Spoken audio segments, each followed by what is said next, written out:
नमस्कार शेतकरी मित्रांनो, मी दीपक जाधव, नाशिक, महाराष्ट्र राज्य हवामान साक्षरता अभियानामध्ये सर्वांचे स्वागत। आज 15 ऑगस्ट बघा, आज भारतीय स्वातंत्र्याचा जवळपास 79वा स्वातंत्र्य दिन आपण त्या ठिकाणी साजरा करतोय। त्याबद्दल सर्वांना स्वातंत्र्य दिनाच्या खूप खूप शुभेच्छा। खरं तर स्वातंत्र्यामध्ये बलिदान गेलेल्या हुतात्म्यांना, शहीदांना, महापुरुषांना मी या ठिकाणी वंदन करतो। जे आपले देशाचे सीमेचे रक्षण करतात त्या देखील सर्व जवानांना त्या ठिकाणी मी वंदन करतो। आणि सर्व महापुरुष छत्रपती शिवाजी महाराज ज्यांच्यामुळे आज आपण या ठिकाणी आहोत, त्यानंतर क्रांतीसूर्य महात्मा ज्योतिबा फुले आणि सावित्रीबाई फुले यांच्यामुळे स्त्री शिक्षणाची दारं खुली झाली, त्यांनाही मी या ठिकाणी वंदन करतो। स्वातंत्र्यवीर सावरकर असोत की सर्वच महापुरुष ज्यांनी या स्वातंत्र्य समरामध्ये योगदान दिलं, त्या सर्व स्वातंत्र्यवीरांना मी त्या ठिकाणी खूप खूप कोटी कोटी वंदन करतो। आणि हवामानाचा अंदाज त्या ठिकाणी आपण आता सुरू करूया।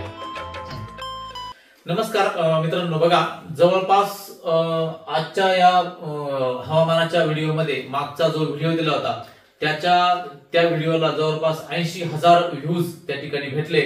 तर तुम्ही दाखवलेलं जे प्रेम तसं पाहिलं तर स्कायमेट जी भारताची संस्था आहे हवामान, त्या संस्थेचे व्हिडिओ देखील लोक 80,000 ते 1 लाखापर्यंत बघतात। त्यांचे 16 लाख त्या ठिकाणी सबस्क्रायबर आहे। आपले 66,000 सबस्क्रायबर असून देखील त्यांच्या तुलनेत 80,000 व्ह्यूज त्या ठिकाणी आपल्या व्हिडिओला येतात। हे दाखवलेलं संपूर्ण नाशिक जिल्हा आणि महाराष्ट्र राज्यातील सर्वच जिल्ह्यातील सर्व शेतकरी वर्गाचे मी या ठिकाणी खूप खूप आभार मानतो। बघा शेतकरी मित्रांनो, की आपण ज्या पद्धतीने अंदाज सांगतो की स्क्रीनवरती सर्वसामान्य जो शेतकरी आहे, जो कमी शिकलेला शेतकरी, त्याला देखील समजतं की अरे लो प्रेशर काय आहे। म्हणून आपल्या या हवामान साक्षरता अभियानामध्ये बघा, शेतकरी खरं तर हवामान साक्षर व्हावा म्हणून मेट्रोलॉजी, क्लायमेटॉलॉजी आणि मेट्रोलॉजीच्या ह्या फेनॉमिना मी सगळ्या समजून सांगत असतो की पाऊस कसा येणार, कशा पद्धतीने येणार। आणि बघा ज्या पद्धतीने आपण सांगितलं होतं त्या पद्धतीने 14 तारखेला पाऊस त्या ठिकाणी महाराष्ट्राच्या वेगवेगळ्या जिल्ह्यामध्ये सुरू झाला। तर बंगालच्या उपसागरातून जे लो प्रेशर निघालं, तर त्या लो प्रेशर जे निघालं त्याचा मिळता जुलता जो प्रभाव आहे, त्या प्रभावामुळे महाराष्ट्रामध्ये पाऊस सुरू झाला। आज 15 तारखेची रात्र बघा, या संपूर्ण भागामध्ये आज पावसाचे हे जे ढग दिसत आहे। नाशिक जिल्ह्यामध्ये जर बघितलं तर नांदगाव येवला साईडला जबरदस्त पाऊस हा नांदगावच्या भागात झाला। अनेक नद्यांना त्या ठिकाणी पूर आला आज। तर चांदवड तालुक्यामध्ये बऱ्याच तालुक्यामध्ये पाऊस झाला। आणि राज्याच्या ही बऱ्याच हा जो मॅप दिसतोय आपला, छत्रपती संभाजीनगर आहे किंवा अहिल्यानगर आहे, हा अगदी पार नागपूर पर्यंत या मोठ्या भागामध्ये कमी अधिक प्रमाणात आज पावसाला त्या ठिकाणी सुरुवात झाली। बघा मित्रांनो, मी बोललो होतो की 16 तारखेपासून पाऊस सुरू होणार। 2 दिवस आधीच जीएम मॉडेलचं फॉरकास्टिंग होतं आणि त्यानुसार आपण अंदाज त्या ठिकाणी दिला होता। तर आता आपण हवामानाचा अंदाज त्या ठिकाणी सुरू करूया। बघा मित्रांनो, मी जे मागच्या व्हिडिओमध्ये सांगितलं होतं की लो प्रेशर बघा या ठिकाणी जे काही मध्य भारताच्या अंदरुनी भागात त्या ठिकाणी कमी दाबाचा पट्टा, तुम्ही एखाद्या ऍपवरती जर बघितलं तर तुम्हाला चक्राकार वारे फिरताना त्या ठिकाणी दिसत आहे। तर कमी दाबाचे लो प्रेशर एरिया हे भारताच्या मध्ये शिरलं। त्याच्यानंतर ते 15 ऑगस्ट, आज 17 ऑगस्टला ते महाराष्ट्राच्या मध्य आणि बॉर्डरला त्या ठिकाणी येणार, मध्य प्रदेश आणि महाराष्ट्राच्या बॉर्डरला, आणि नंतर ते गुजरातच्या आसपास जाऊन समुद्रात त्या ठिकाणी जाणार। तर त्या काळामध्ये आपल्याकडे 19 ते 20-22 ऑगस्ट पर्यंत त्या ठिकाणी पावसाची शक्यता आहे। तर बघा या ठिकाणी जर बघितलं तर हिमालयाकडचे जर प्रेशर बघितले, 1016, 1010, 1012, 1010 हेक्टोपास्कल इतके हवेचे प्रेशर त्या ठिकाणी आहेत। आणि हाय प्रेशर एरिया तयार झाला की जे काही ऍक्सेस मान्सून ट्रफ त्याला म्हणतो, ऍक्सेस मान्सून ट्रफ जे म्हणतो, ती मान्सून ट्रफ ही खालच्या बाजूला सरकते। आता जी ट्रफ सध्या मध्य भारतावर येण्याची शक्यता त्या ठिकाणी आहे। तर बघा या ठिकाणी हे जे प्रेशर बघता, महाराष्ट्रावर 1004 हेक्टोपास्कल, गोव्यावरती 1006, 1008 च्या आसपास हे साधारणपणे आपल्याला दिसतं। तर आज बऱ्याच ठिकाणी पाऊस झाला। आता मॉडेल आधारित आपण पाऊस कसा पडेल ते देखील बघून घेऊया। बघा मित्रांनो, तुम्ही भारताच्या आसपासची जर परिस्थिती जर बघितली तर हे अॅनिमेशन बघा, हे अॅनिमेशन मध्ये तुम्हाला दिसतं की अरबी समुद्रावरून बाष्प त्या ठिकाणी या संपूर्ण भारतावर येतंय आणि इथे एक चक्राकार परिस्थिती फिरताना दिसते। बघा हे असे चक्राकार वारे त्या ठिकाणी फिरताना दिसत आहेत। तर हे वारे जेव्हा फिरतायत तर त्या वाऱ्याच्या प्रभावामुळे साधारणपणे लो प्रेशर एरिया हा पूर्वेकडून पश्चिमेकडे जातो। तर हा जो ट्रॅक आपल्याला दिसतोय बघा, साधारणपणे वरती तारीख येते, दिनांक बघून घ्या आणि त्यानंतर हा जो पिवळे आणि लाल जे पट्टे दिसतात हे पावसाचे पट्टे. तर ह्या काळामध्ये साधारणपणे बघा 17 ऑगस्ट जबरदस्त पाऊस हा उत्तर महाराष्ट्राच्या भागामध्ये त्या ठिकाणी दिसतोय आणि विदर्भाकडे देखील पावसाची शक्यता दिसते. संपूर्ण महाराष्ट्राच्या मॅप मध्ये तुम्ही लक्ष द्या फक्त की बघा जेव्हा जेव्हा हा मॅप चालू आहे 18 ऑगस्टला देखील ही चक्राकार परिस्थिती या ठिकाणी फिरताना आपल्याला दिसते. कसं असतं जेव्हा एखादी चक्राकार प्रणाली तयार होते तर त्याच्या दक्षिण बाजूला पाऊस जास्त असतो. जरी मध्य प्रदेश वरून लो प्रेशर एरिया जाणार परंतु महाराष्ट्रामध्ये संपूर्ण पाऊस त्या ठिकाणी होत असतो. हा या मान्सून ट्रपचा खास त्याची खासियत हीच असते. तर बघा आता 19 तारखेला जबरदस्त पाऊस हा उत्तर महाराष्ट्राच्या भागामध्ये मुंबई, पालघर, डहाणू, नाशिक या भागामध्ये दिसतो आणि त्याच काळात हा जो पट्टा दिसतो बघा मराठवाड्याचा, या काळामध्ये जबरदस्त पाऊस हा पालघर, डहाणू, गुजरातच्या आसपास या ठिकाणी दिसतो. हा बेल्ट 20 ऑगस्ट पर्यंत जातो. साधारणपणे आपल्याकडे बघा आज 15 तारीख ते 20-22 तारखेपर्यंत पावसाच्या ऍक्टिव्हिटी जे आपल्याला दिसतात. 20 ऑगस्ट पर्यंत गुजरात पर्यंत जाऊन हे थोडंसं बाजूला होतं. काय होतं कुठलीही सिस्टम जेव्हा अशी जाते तर जरी बंगालच्या उपसागरातून सिस्टम जाते परंतु अरबी समुद्रातून त्या ठिकाणी मोठ्या प्रमाणात बाष्पाचं फ्लो हा महाराष्ट्रावर येत असतो आणि अशा प्रकारे तुम्ही हे अॅनिमेशन त्या ठिकाणी बघितलं तर पाऊस कसा येतो हे तुम्हाला त्या ठिकाणी समजलं असेल. ह्या अॅनिमेशन वरून लक्षात येईल की पुढच्या 8 दिवसापर्यंत गुजरात आणि ही जी बॉर्डर दिसते याला जबरदस्त पाऊस दिसतो. हा पिवळा भाग देखील पाऊसच आहे याच्या म्हणजे या ठिकाणी, परंतु हा जो लाल ग्रे कलर दिसतो या ठिकाणी तो हा भगवा कलर ह्या ठिकाणी जबरदस्त पाऊस पडणार आहे.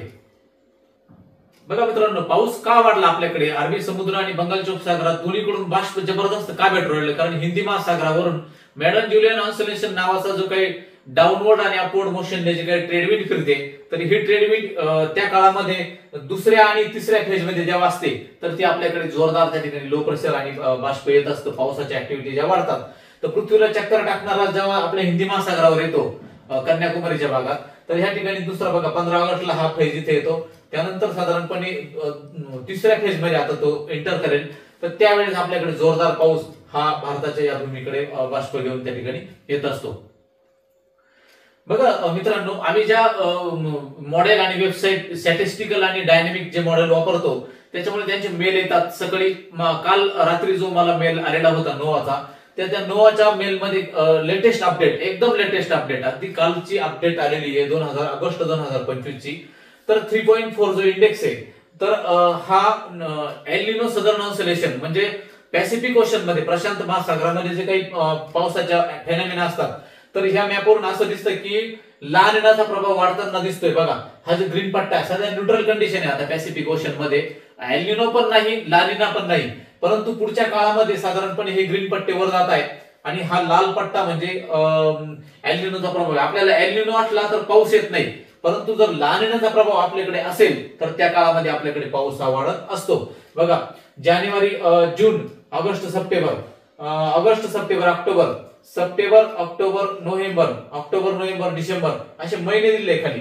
तर बघा याच्यामध्ये तर याच्यात जे काही महिने दिलेले जे आहेत तर याच्यामध्ये तुम्ही पाहू शकता हा ग्रीन पट्टा वर जातोय म्हणजे काय होणार पॅसिफिक ओशन मध्ये फिलिपाईन्स जो काही पूर्व भूमध्य रेखीय प्रशांत महासागर आणि पश्चिम भूमध्य रेखीय प्रशांत महासागर याच्यामध्ये क्लायमेट डिफरन्स पडल्यानंतर जेव्हा इंडोनेशिया, जावा, सुमात्रा या बेटाजवळ काय होतं फिलिपाईन्स देशाजवळ लो प्रेशर त्या ठिकाणी फॉर्मेशन होतात आणि बंगालच्या उपसागरात येऊन ते भारतात येत असतात.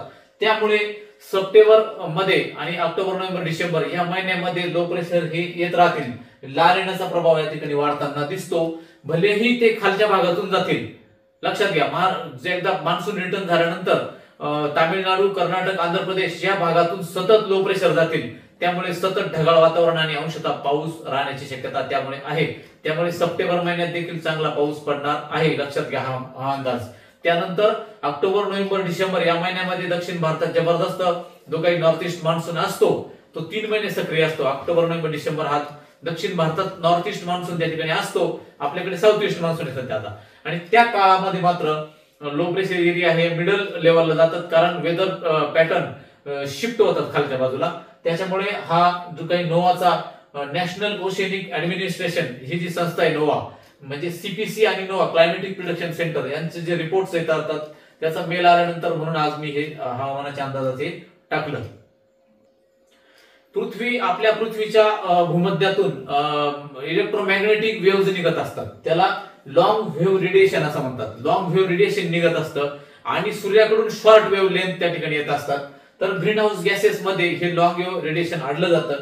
तर ह्या ठिकाणी तुम्ही बघू शकता की पश्चिम भूमध्यरेखीय प्रशांत महासागराच्या आसपास ग्रीन येलो बेल्ट त्या ठिकाणी दिसतो. म्हणून ह्या ठिकाणी बघा सतत लो प्रेशर फॉर्मेशन होणार हे इमेज वरून हे दिसतं.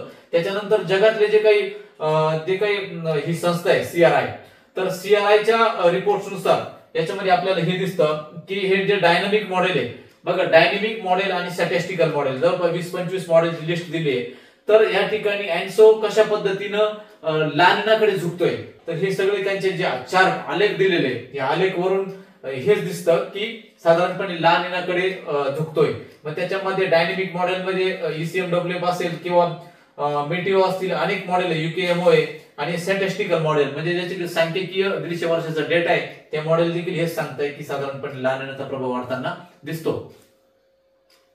पूर्व भूमध्यरेखीय प्रशांत महासागरामध्ये बघा ह्या एनोमलीज जर बघितल्या की 3.4, 3, 1.1 आणि 2 याच्या जो प्रशांत महासागरातल्या जे काही पूर्व आणि पश्चिम भागातील तापमानाचा जो डिफरन्स आहे हा आलेख जर बघितला तुम्ही तर याच्यावरून हे सिद्ध होतं की साधारणपणे आपल्याकडे लानिना कंडिशन वाढताना त्या ठिकाणी दिसते. यांची रिपोर्ट आल्यानंतरच काहीतरी सांगावं लागतं. अनेक शेतकऱ्यांनी मला सांगितलं की भाऊ द्राक्ष बागा छाटायच्या आहे तर त्या ठिकाणी आम्हाला रिपोर्ट्स द्या. तर ह्या संस्थांचे जेव्हा रिपोर्ट येतील तेव्हा आम्ही त्या ठिकाणी अंदाज हा देत त्या ठिकाणी असतो. त्याच मेल मधील एक भाग म्हणजे केसी सरफेस टेम्परेचर आहे, त्याचा टेम्परेचरची अनोमली या ठिकाणी दिलेली आहे की ईस्ट कोस्टल आणि वेस्ट कोस्टलचा टेम्परेचर डिफरन्स या ठिकाणी दिलेला आहे. तर वेस्ट कोस्टलला टेम्परेचर वाढताना वारंवार वाटर त्या ठिकाणी दिसतंय, म्हणून लानिनाचा प्रभाव राहणार. थोडक्यात हवामानाचा अंदाज दिलेला असताना बघा आता महाराष्ट्राच्या मॅपवरून समजून घेऊया. आपल्याकडे लो प्रेशर हे महाराष्ट्राला क्रॉस जातंय, त्यामुळे आपल्याकडे साधारण 15 ते 14 तारखेलाच पाऊस सुरू झाला, 15लाही आज पाऊस झाला. परंतु बऱ्याच भागात आज पाऊसही त्या ठिकाणी झालेला नाहीये, पण त्या ठिकाणी पाऊस हा होणार, लक्षात घ्या. हळूहळू पाऊस वाढत जाणार. 16 तारखेला देखील चांगला पाऊस आहे. 17, 18, 19, 20, 18, 19 आणि 20 या तारखेला संपूर्ण महाराष्ट्रामध्ये जबरदस्त पाऊस त्या ठिकाणी होणार आहे. त्याच्यात विशेष म्हणजे पालघर, ठाणे, रायगड, पुणे, अहिल्यानगर, छत्रपती संभाजीनगर, नाशिक, धुळे, नंदुरबार, जळगाव या भागामध्ये जबरदस्त पाऊस हा 18-19 तारखेला होणार. त्यानंतर बुलढाणा, अकोला, अमरावती, वाशिम, यवतमाळ, वर्धा, नागपूर, गडचिरोली, भंडारा, गोंदिया या भागात देखील पाऊस तर झालाच आहे आणि अजूनही पाऊस तर होणार. या भागात थोडा पाऊस कमी त्या ठिकाणी या काळात होईल, परंतु सोलापूर, बार्शीला रेकॉर्ड ब्रेक पाऊस त्या ठिकाणी झालाय. धाराशिव मध्ये देखील चांगला पाऊस त्या ठिकाणी होणार आहे. धाराशिव, लातूर, नांदेड या भागात देखील चांगला पाऊस त्या ठिकाणी दिसतोय. कोकण किनारपट्टी तर पाऊस हा होणारच आहे. त्यामुळे लक्षात घ्या. साधारणपणे बघा अनेक शेतकऱ्यांचे कॉल आले. एकमेव मी हवामान अंदाज असा आहे की ते शेतकऱ्यांना त्या ठिकाणी सावध करतो. अनेक लोकांनी सांगितलं की भाऊ बरं झालं तुम्ही सांगितलं होतं की कांद्याचे मुळे टाकू नका, आणि तुमच्या 20 तारखेला लक्षात येईल की भाऊंनी बरं सांगितलं होतं. म्हणजे लाखो रुपयाचे, कोट्यावधी रुपयाचे कांद्याचे मुळे आपण त्या ठिकाणी वाचवले शेतकऱ्यांचे, आणि शेतकऱ्यांनी जर टाकले असते तर कोट्यवधीचं नुकसान त्या ठिकाणी झालं असतं. म्हणून मी सांगतो की पुढे मोठाले पाणी आहेत, त्यामुळे थांबून घ्या. तुम्ही 22 तारखेनंतर त्या ठिकाणी आपण परत एकदा अंदाज देऊ की वेळ टाका की नको टाकू, पण त्यानंतर तुम्हाला टाकता येणार आहे त्या ठिकाणी कांद्याचे वेळे. म्हणून हा अंदाज सगळ्यांनी लक्षात घ्या. आणि बघा मित्रांनो, मला जे काही सोशल मीडिया किंवा युट्यूबच्या माध्यमातून जे काही तुम्ही जे काही प्रेम दिलं त्याबद्दल मी सर्वांचे आभार मानतो. त्या ठिकाणी अल्पावधीतच चॅनलने चांगला ग्रो केला, कारण तुमच्या ज्या शेतीशी जी नाळ जुळलेली आपल्याला, हवामान अंदाज, शेती, पीक पाण्याच्या ज्या काही पद्धती, आरोग्य आणि अध्यात्म, विज्ञान आणि सगळ्या गोष्टीच्या पोस्ट माझ्या त्या ठिकाणी येत असतात, त्या तुमच्याशी संबंधित आहे. तसं हार्ट अटॅक, डायबिटीज, बीपी याबद्दल देखील मी पोस्ट टाकणार पण आहे आणि टाकतो पण. म्हणजे आपल्या आरोग्याबद्दल देखील आपण जनजागृती त्या ठिकाणी करत असतो, जी अचूक अशी माहिती त्या ठिकाणी जात असते. परंतु त्या तुलनेमध्ये मात्र सबस्क्राईब त्या ठिकाणी लोक करत नाही.